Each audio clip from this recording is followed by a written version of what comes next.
ಎಷ್ಟು ಲಾಸ್ ಆಗಿದೆ ಸರ್ ಅಂದಾಜು ರೀ? ಅಂದಾಜ ಹಾಂ ಸರ್. ಎಷ್ಟು ಲಾಸ್ ಆಗೈತೆ? ಒಂದು 1.5 ಕೋಟಿ ರೂಪಾಯಿ ತನಕ ನುಕ್ಸಾನ ಆಗೈತೆ.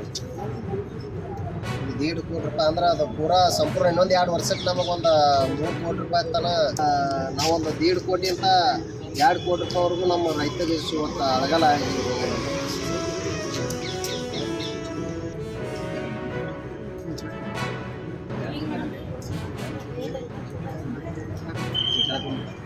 ಸಂಘಕ್ಕೆ, ಕರ್ನಾಟಕ ರಾಜ್ಯ ರೈತ ಸಂಘಕ್ಕೆ, ಹಸಿರು ಸೇನೆಗೆ, ಹಸಿರು ಸೇನೆಗೆ, ಜೈ ಜವಾನ್ ಜೈ ಕಿಸಾನ್. ರೈತ ಸಂಘಕ್ಕೆ ಬೇಕೇ ಬೇಕು, ನ್ಯಾಯ ಬೇಕು, ಬೇಕೇ ಬೇಕು, ನ್ಯಾಯ ಬೇಕು, ನ್ಯಾಯಕ್ಕಾಗಿ ಹೋರಾಟ, ಯಾತಕ್ಕಾಗಿ ಹೋರಾಟ, ನ್ಯಾಯಕ್ಕಾಗಿ ಹೋರಾಟ. ಜೈ ಜವಾನ್ ಜೈ ಕಿಸಾನ್, ಜೈ ಜವಾನ್ ಜೈ ಕಿಸಾನ್.